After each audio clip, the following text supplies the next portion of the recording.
প্রিয় দর্শক, আসসালামু আলাইকুম। ক্রিপ্টো এশিয়া চ্যানেলের দর্শকদেরকে স্বাগত জানাচ্ছি। আজকে মূলত আমি সামান্য একটু ভিডিও ফেস ক্যাম দিচ্ছি, বিকজ দীর্ঘ 3 বছরের কিন্তু প্রত্যাশার ফসলটা আমরা পেতে যাচ্ছি খুব তাড়াতাড়ি। এই আজকে সুখবরটা হচ্ছে পাই নেটওয়ার্ক লিস্টিং হতে চলেছে।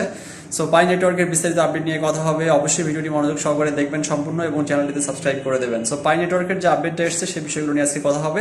আমরা চলে যাচ্ছি বিস্তারিত ভিডিওতে। সো ফ্রেন্ডস, আমরা চলে যাচ্ছি পাই নেটওয়ার্ক। আজকে পাই নেটওয়ার্ক যেহেতু 20 তারিখে লিস্ট হবে, আর মাত্র 4 দিন বাকি। সো 4 দিন পরেই আমরা হয়তো বা আমাদের পাই নেটওয়ার্কের যে এতদিনের হচ্ছে আমাদের প্রত্যাশা ছিল, যেটা বিগত 3 বছর ধরে আমরা পাই নেটওয়ার্কে মাইনিং করছি। সো অনেকেই অবশ্য আশাহত হয়ে ছেড়ে দিয়েছেন এবং অনেকেই বলেছিলেন যে পাই নেটওয়ার্ক মাইনিংটা একটা fake project. So basically fake না, কারণ হচ্ছে তাদের দীর্ঘ প্রজেক্ট ডেভেলপমেন্টের কাজ শেষে তারা মূলত লঞ্চ এবং ওপেন মাইনেট লঞ্চ করার জন্য সিদ্ধান্ত নিয়েছে। সো কে কতটা পাই মাইনিং করেছেন আমি জানি না, বাট আমিও নিজেও আসলে এটা নিয়ে একটু হতাশ ছিলাম। আমি দীর্ঘদিন এটা মাইনিংটা সাসপেন্ডে রেখেছি, মাইনিংটা রান করিনি। সো আমি ফাইনালি যে মেসেজটা পেলাম সেটা হচ্ছে পাই নেটওয়ার্কটা অফিসিয়ালি লিস্ট হতে চলেছে। সো ফ্রেন্ড, যারা কন্টিনিউ মাইনিং করছেন তারা অবশ্যই তাদের সর্বশেষ আপডেটগুলো একটু জেনে নেওয়ার চেষ্টা করবেন, এবং পাশাপাশি এখানে যে আপডেটগুলো রয়েছে আপনাদের পাই নেটওয়ার্কের যে ওয়ালেট ক্রিয়েট করেছিলেন সেই ওয়ালেটের সিক্রেট ফেজটা অবশ্যই কোথায় রেখেছেন সেটা খুঁজে বের করবেন, কারণ সিক্রেট ফেজ ছাড়া তো আপনি ওয়ালেটে ঢুকতে পারবেন না। সো সিক্রেট ফেজের একটা ম্যাটার এখানে আছে। সো ওপেন নেটওয়ার্ক অ্যানাউন্সমেন্ট এখানে দেখতে পাচ্ছেন একটা সেকশন রয়েছে। সো আমরা এই সেকশনটাতে গেলেই মূলত বিস্তারিত জানতে পারবো যে এখানে বিষয়টা কি। সো ওপেন নেটওয়ার্ক অ্যানাউন্সমেন্টে আমরা চলে যাই। এখানে যাওয়ার পরেই মূলত তাদের যে ওপেন নেটওয়ার্ক বা ওপেন মাইনের যে অ্যানাউন্সমেন্টটা দিয়েছে সেই অ্যানাউন্সমেন্টটা আমরা এখানে একটু দেখার চেষ্টা করব। সো ফ্রেন্ডস, আমি কিন্তু আমার ইউটিউব চ্যানেলে নিয়মিত এখন ভিডিও দিচ্ছি, বিশেষ করে ট্রেডিং এবং স্টার্টআপ মাইনিং এবং লঞ্চ পুল সম্পর্কিত ভিডিওগুলো। সো এগুলোতে যদি আপনারা নিয়মিত জয়েন করেন সেক্ষেত্রে ভালো বেনিফিট অবশ্যই পাবেন। অবশ্যই আপনারা, আমি আশা করবো যে আপনারা জয়েন করবেন। তো এখন আমরা দেখতে পাচ্ছি যে এখানে verifying you're human. So this may take a few seconds. তো আমরা এখানে দেখবো আজকে তাদের অফিসিয়াল মেইনের লাইভ সংক্রান্ত যে আপডেটগুলো রয়েছে সেগুলো সম্পর্কে। এবং সবচেয়ে সতর্কতার বিষয় বলি সেটা হচ্ছে তাদের যে মেইনের চেক লিস্টের ব্যাপারটা রয়েছে সেটা অবশ্যই যাদের এখনো ক্লিয়ার নেই অবশ্যই ক্লিয়ার করে নেবেন। তো এখানে দেখতে পাচ্ছেন যে Pi's open network set to launch February 20, 2025। So Pi নেটওয়ার্কটা খুবই একটা ভালো টাইমে লিস্ট হচ্ছে, কারণ এই সময়ের মধ্যে আমরা হয়তো বা মার্কেটকে একটা ভালো পজিশনে যেতে দেখবো। বিশেষ করে মার্কেট একটা হচ্ছে ওয়ার্ল্ড সেশনে থাকবে। ওয়ার্ল্ড সেশন কিন্তু অলমোস্ট ফেব্রুয়ারির শেষ দিক থেকে শুরু হয়ে আপনার মার্চ এপ্রিল এপ্রিল পর্যন্ত হয়তো বা চলবে, অর্থাৎ ফার্স্ট কোয়ার্টার এবং সেকেন্ড কোয়ার্টার। তো সেকেন্ড কোয়ার্টার বলতে কিন্তু আগস্ট পর্যন্ত বোঝায়। সো এই সময়ের মধ্যে মার্কেট একটা হিউজ আপ ট্রেন্ডে থাকার পসিবিলিটি আছে এবং বিটকয়েন 1,20,000 হিট করতে পারে। এর মধ্যে অল কয়েনগুলো একটা ম্যাসিভ পরিমাণ রান করতে পারে। সো এই সময় পাই নেটওয়ার্ক লিস্টিং হওয়াটা পাই মাইনারদের জন্য অবশ্যই একটা ভালো সংবাদ। তো এখানে দেখতে পাচ্ছেন যে পাই লঞ্চ February 20, 2025। সো এখানে যে জিনিসটা লিখেছে, hello pioneers, Pi network will officially transition to open network period or mainnet 8 a.m. UTC on February 20, 2025. So as a result, the hard work of commitment from the entire Pi community over the last 6 years, the community is taking enormous to next step, achieving the Pi vision, all of the world's most inclusive peer-to-peer ecosystems and online experience created by Pi native Pi tokens. So দেখতেই পাচ্ছেন, এটা আসলে ইংরেজি করে এতটুকু বলার দরকার নাই, কারণ দীর্ঘ 6 বছরের জার্নি শেষে পাই নেটওয়ার্ক মূলত লিস্টিং হতে চলেছে অফিসিয়ালি, এবং আনঅফিসিয়াল লিস্টিংগুলোকে তারা ইতিমধ্যেই কিন্তু ইনফরমেশনগুলো হাইড করে দেওয়া হয়েছে। বিশেষ করে যেসব এক্সচেঞ্জ আনঅফিসিয়াল লিস্ট ছিল সেগুলো কিন্তু রিলিজ করে দেওয়া হয়েছে। তো এখন আমরা অফিসিয়ালি লিস্টিং যেহেতু আর মাত্র 4 দিন পর হবে, সো আমরা ইনশাল্লাহ আমাদের টোকেনগুলো হয়তো বা যারা লক করে ফেলেছি তারা তো আসলে লক পিরিয়ড শেষ না হওয়া পর্যন্ত আপনাদেরকে অপেক্ষা করতে হবে। বিশেষ করে আমিও যেহেতু লক করে ফেলেছি, আমার টোকেনগুলো লিস্ট মূলত আনলক হবে 2026 সালে। তো সে পর্যন্ত আমাকে অপেক্ষা করতে হচ্ছে, কিছু করার নেই। তো এখানে যে জিনিসটা বলেছে দেখেন, according to process to open network to strike a balance between providing pioneers adequate time to pass KYC and eligible to obedient Pi on mainnet. So এখানে আপনার কেওয়াইসি ম্যাটারটা অবশ্যই আপনার হচ্ছে মাথায় রাখতে হবে। তো এখানে যে জিনিসটা বলেছে, in preventing unverified pi beyond the rolling 6 month period from obtaining Pi mainnet strategy helps Pi get freed up to miners to other pioneers.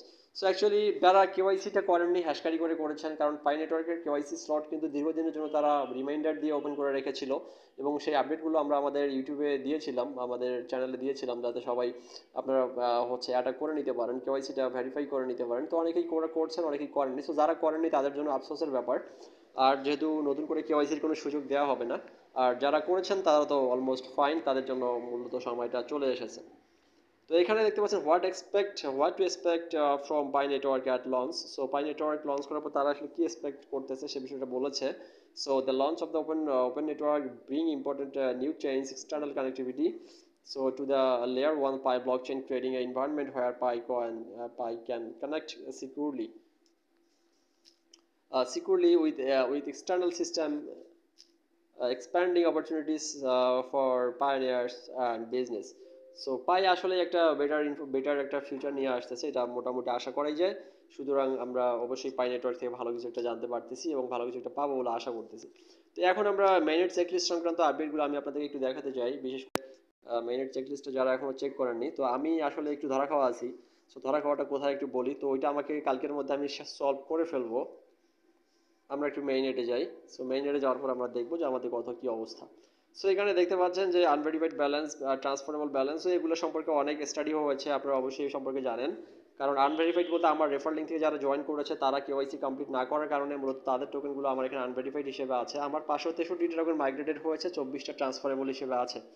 So এখানে মাইগ্রেট টু মেইননেট ওয়ালেট, তো আপনারা এটা আমি আসলে ওয়ালেটে এখন না যাই, কারণ হচ্ছে আমার সিক্রেট এখন যেহেতু একটু ভিতরে আছে, তো আমি সেটাতে যাচ্ছি না। তো এখানে মেইননেট চেকলিস্ট অপশনটা আমরা দেখবো যে মেইননেট চেকলিস্টে আমাদের কি কি আছে। সো মেইননেট চেকলিস্টে দেখতে সব কিছুই আছে। আমার শুধু ফোন নাম্বার ভেরিফিকেশনটা নতুন করে করতে হবে, আমার ওই সিমটা আবার হারানো, এখন আমাকে সিমটা উঠে আমাকে এই মেইননেট চেকলিস্টটা কমপ্লিট করতে হবে। সো আপনারাও দেখে নেবেন যে আপনাদের মেইননেট চেকলিস্টটা কমপ্লিট আছে কিনা। সো এখানে আরেকটা বিষয় বলি, সেটা হচ্ছে যে lock up configuration rate. So আমি এখানে আসলে এমন একটা বোকামি কাম করছি যে আমি 3 বছরের জন্য লক আপটা করে দিয়েছি। তো এখন এটা তো আসলে কমানোর কোনো সুযোগ নেই।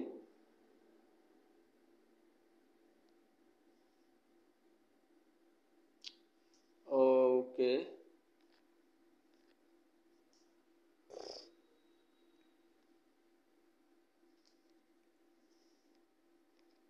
তো লক আপ সেটিংসটা এখন আসলে চেঞ্জ করা যাচ্ছে, আই ডোন্ট নো এটা আসলে কি। তো এখানে দেখতে পাচ্ছেন যে লক আপ কনফিগারেশন সেটিংটা যেহেতু কেন যেন চেঞ্জ হচ্ছে, আমি আমি একটু চেঞ্জ করে কমাই দিলাম, তো আসলে কমাই দেওয়ার পর এটা সাকসেস দেখালো, কেন বুঝলাম না। তো যাই হোক, এই জিনিসটা একটু ক্লিয়ার হয়। দেখেন লক আপ কনফিগারেশন সেটিংস যে জিনিসটা বলছে, configure lock up settings. So lock up a proportion of the of your 5 boost of your mining rate. আচ্ছা, okay, automatically lock up proportion of any transferable balance to mainnet upon the next.